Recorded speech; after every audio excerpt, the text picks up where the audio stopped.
ইরানের সঙ্গে আজ সাক্ষাৎ করবেন ডোনাল্ড ট্রাম্প। ইরানে মার্কিন হামলার উদ্দেশ্য সরকার বদল করা নয়, এমনটাই মন্তব্য করেছেন পেন্টাগন। আওয়ামী বিএনপি একই চরিত্রের, মুফতি ফয়জুল করিম। সাবেক এমপি সাবিনা আক্তার তুহিন গ্রেপ্তার। এতক্ষণ শুনছিলেন সংবাদ শিরোনাম, এবারে বিস্তারিত। হোয়াইট হাউসের ওভাল অফিসে জাতীয় নিরাপত্তা দলের সঙ্গে স্থানীয় সময় সোমবার বিকেলে সাক্ষাৎ করবেন মার্কিন প্রেসিডেন্ট ডোনাল্ড ট্রাম্প। স্থানীয় সংবাদ মাধ্যমের বরাতে এক প্রতিবেদনে এ তথ্য জানিয়েছে কাতার ভিত্তিক সংবাদ মাধ্যম আল জাজিরা। সংবাদ মাধ্যমের খবর অনুযায়ী সোমবার বিকেলে হোয়াইট হাউসের ওভাল অফিসে মার্কিন প্রেসিডেন্ট তার জাতীয় নিরাপত্তা দলের সঙ্গে দেখা করবেন। ইরানের পারমাণবিক স্থাপনায় মার্কিন হামলা এবং ডোনাল্ড ট্রাম্পের তেহরানকে দিক পরিবর্তন না করলে শাসন ব্যবস্থা পরিবর্তনের হুমকি দেওয়ার পর এই বৈঠক অনুষ্ঠিত হতে যাচ্ছে। এদিকে সংবাদ মাধ্যম সিএনএন জানিয়েছে, ট্রাম্পের প্রাথমিকভাবে সোমবার হেগে ন্যাটো শীর্ষ সম্মেলনে যোগদানের কথা ছিল, কিন্তু এখন মঙ্গলবারে তিনি রওনা হবেন। শনিবার ইরানের 3টি পারমাণবিক স্থাপনায় বিমান হামলা চালিয়েছে যুক্তরাষ্ট্র। পরে প্রেসিডেন্ট ট্রাম্প নিজেই ঘোষণা দেন যে তার দেশ ইরানের 3টি পারমাণবিক স্থাপনায় সফল হামলা সম্পন্ন করেছে। স্থাপনাগুলো হলো ফোর্দো, নাতানজ ও ইস্পাহান। নিন্দা জানিয়ে এই হামলাকে জঘন্য কাজ বলে আখ্যায়িত করেছে ইরান। দেশটির পারমাণবিক সংস্থা জানিয়েছে, ইরানের গুরুত্বপূর্ণ 3 পারমাণবিক স্থাপনায় শত্রুর হামলা আন্তর্জাতিক আইন লঙ্ঘন করেছে, বিশেষ করে নিউক্লিয়ার নন প্রলিফারেশন চুক্তি। ইরানের 3টি পরমাণু কেন্দ্র লক্ষ্য করে হামলা চালিয়েছে যুক্তরাষ্ট্র। একদিন আগেই রাতের আধারে দেশটির ফোর্দো, নাতানজ আর ইস্পাহানের পারমাণবিক স্থাপনায় যুক্তরাষ্ট্র এসব হামলা চালায়। তবে মার্কিন এই হামলার উদ্দেশ্য ইরানের সরকার বদল করা নয় বলে জানিয়েছেন যুক্তরাষ্ট্রের প্রতিরক্ষা দপ্তর পেন্টাগনের প্রধান। তার মতে, মার্কিন হামলার লক্ষ্য ছিল শুধুমাত্র ইরানের পরমাণু হুমকি ঠেকানো, সরকার পরিবর্তন নয়। সোমবার এক প্রতিবেদনে এই তথ্য জানিয়েছে বার্তা সংস্থা আনাদুলু। বার্তা সংস্থাটি বলেছে, ইরানের পারমাণবিক স্থাপনাগুলোতে মার্কিন বাহিনীর হামলার লক্ষ্য ছিল শুধুমাত্র পরমাণু হুমকি ঠেকানো, সরকার পরিবর্তন নয় বলে মার্কিন প্রতিরক্ষামন্ত্রী পিট হেগসেট রোববার এক সংবাদ সম্মেলনে জানিয়েছেন। তিনি বলেন, এই অভিযানের উদ্দেশ্য কখনোই সরকার পতন ছিল না, এখনও না। সংবাদ সম্মেলন তার সঙ্গে ছিলেন জয়েন্ট চিফস অফ স্টাফ এর chairman air force general Dan Kane. এর আগে প্রেসিডেন্ট ডোনাল্ড ট্রাম্পের অনুমোদনে মার্কিন বাহিনী ফোর্দো, নাতানজ ও ইস্পাহান এ অবস্থিত ইরানের 3টি গুরুত্বপূর্ণ পারমাণবিক স্থাপনাকে লক্ষ্য করে নির্ভুল ও পরিকল্পিত হামলা চালায়। হেগসেট বলেন, এই হামলা যুক্তরাষ্ট্র ও মিত্র ইসরায়েলের স্বার্থ রক্ষা এবং আমাদের সেনাদের সুরক্ষা নিশ্চিত করতে চালানো হয়েছে। তিনি বলেন, ইরানের পারমাণবিক কর্মসূচিকে কার্যত ধ্বংস করে দেওয়া হয়েছে। তিনি এটিকে দুঃসাহসী ও বুদ্ধিদীপ্ত পদক্ষেপ হিসেবে বর্ণনা করে বলেন, এটি প্রমাণ করেছে যুক্তরাষ্ট্রের হুমকি কেবল কথা নয়, কাজেও রূপ নয়। হেগসেট নিশ্চিত করেন, হামলার লক্ষ্য ইরানি সেনা বা জনগণ ছিল না, কেবলমাত্র ইরানের পরমাণু সক্ষমতাকে ধ্বংস করাই ছিল উদ্দেশ্য। ইরানের 3টি পরমাণু কেন্দ্র লক্ষ্য করে হামলা চালিয়েছিল যুক্তরাষ্ট্র।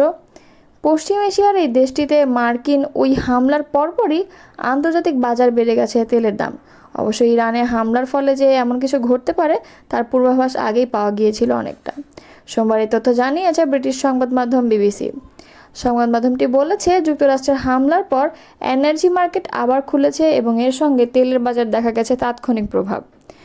ব্রেন্ট ক্রুড নামে পরিচিত আন্তর্জাতিক মানদণ্ডের অপরিশোধিত তেলের দাম শুরুর লেনদেন 3% বেশি বেড়ে ব্যারেল তেলের দাম 79 মার্কিন ডলারের উপরে উঠে গেছে। বিশ্লেষকরা আগেই পূর্বাভাস দিয়েছিলেন, ইরানের উপর যুক্তরাষ্ট্র ইসরায়েলের আক্রমণের ফলে তেল সরবরাহে ব্যাঘাত ঘটার আশঙ্কায় বাজারে অস্থিরতা বাড়বে, আর সেই আশঙ্কায় এখন বাস্তবে রূপ নিচ্ছে।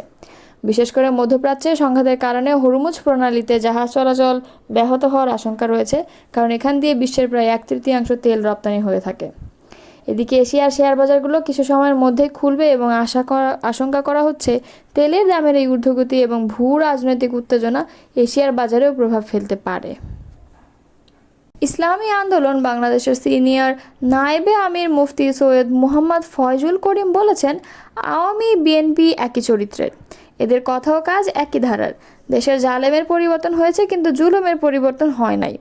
শপথ ছাড়াই চেয়ার দখল করা, বিচারকদের উপর চাপ প্রয়োগ করার কাজও হচ্ছে। একই অপরাধের কারণে আওয়ামী লীগ দোষী হলে বিএনপিও দোষী হবে। রোববার লালমনিরহাটের কালেক্টর মাঠে অনুষ্ঠিত এক বিশাল গণসমাবেশে প্রধান অতিথির বক্তব্যে তিনি এসব কথা বলেন। তিনি বলেন, ইসলামের বিরুদ্ধে অব্যাহত অপপ্রচারের কারণে মানুষের মধ্যে ভুল ধারণা জন্মেছে, ইসলাম সম্পর্কে মানুষের মধ্যে ভীতি তৈরি করা হয়েছে। অথচ ইসলাম ক্ষমতায় আসলে মানুষ মুক্তি পাবে। ইসলাম তো অসহায় মানুষের জন্য, বিধবাদের জন্য, মিসকিনদের জন্য, সাধারণ মানুষের জন্য ইসলাম। তিনি বলেন, পুঁজিবাদী অর্থনীতি মানুষকে মুক্তি দিতে পারে না, তারা ধনীকে ধনী বানায় আর গরিবকে গরিব বানায়। আর ইসলামী গরিবকে ধনী বানায়, ধনীদের মধ্যে ভারসাম্য আনে, বর্তমান অর্থনীতি বৈষম্য তৈরি করে। গত 16 বছরে 28 লক্ষ কোটি টাকা পাচার হয়েছে। এই টাকাগুলো গরিবদের। আমার আপনার প্রতিটি অর্থনৈতিক লেনদেনের উপর ট্যাক্স ও ভ্যাট কাটা হয়। সকল টাকা আমাদের, সেই টাকাগুলোই ওরা পাচার করে ওই টাকার উপর মাস্তানি করে। ঢাকার নবাবগঞ্জ থেকে সাবেক সংসদ সদস্য সাবিনা আক্তার তুহিনকে গ্রেপ্তার করেছে ঢাকা মহানগর পুলিশের গোয়েন্দা শাখা। সোমবার সকালে ডিবি সূত্রে তথ্য নিশ্চিত করা হয়। রোববার জুলাই আন্দোলনে হত্যা মামলার আসামি হিসেবে মুন্সিগঞ্জ 3 আসনের সাবেক এমপি মোহাম্মদ ফয়সাল বিপ্লবকেও গ্রেপ্তার করেছে ডিবি। রাজধানীর মণিপুরি পাড়া এলাকা থেকে তাকে গ্রেপ্তার করা হয়। ডিএমপি মিডিয়া ও জনসংযোগ বিভাগের উপর উপকমিশনার মোহাম্মদ তালেবুর রহমান জানান, রোববার রাতে মণিপুরি পাড়া থেকে সাবেক এমপি ফয়সাল বিপ্লবকে গ্রেফতার করেছে ডিবির একটি বিশেষ দল। সকালে সাবিনা আক্তার তুহিনকে গ্রেপ্তারের বিষয়টি নিশ্চিত করেছেন ডিবির যুগ্ম কমিশনার মোহাম্মদ রবিউল হোসেন ভূঁইয়া। তিনি বলেন, সুনির্দিষ্ট অভিযোগে ডিবি ওয়ারি বিভাগের একটি দল তাকে গ্রেপ্তার করেছে। ডিবি সূত্র জানায়, সাবিনা আক্তার তুহিনের বিরুদ্ধে একাধিক অভিযোগ রয়েছে, যার মধ্যে দুর্নীতি, রাজনৈতিক সহিংসতা, উস্কানি ও সরকারের বিরুদ্ধে ষড়যন্ত্রমূলক কর্মকাণ্ডে সংশ্লিষ্টতার অভিযোগ রয়েছে। এসব অভিযোগের ভিত্তিতেই তাকে নবাবগঞ্জ এলাকা থেকে গ্রেপ্তার করা হয়।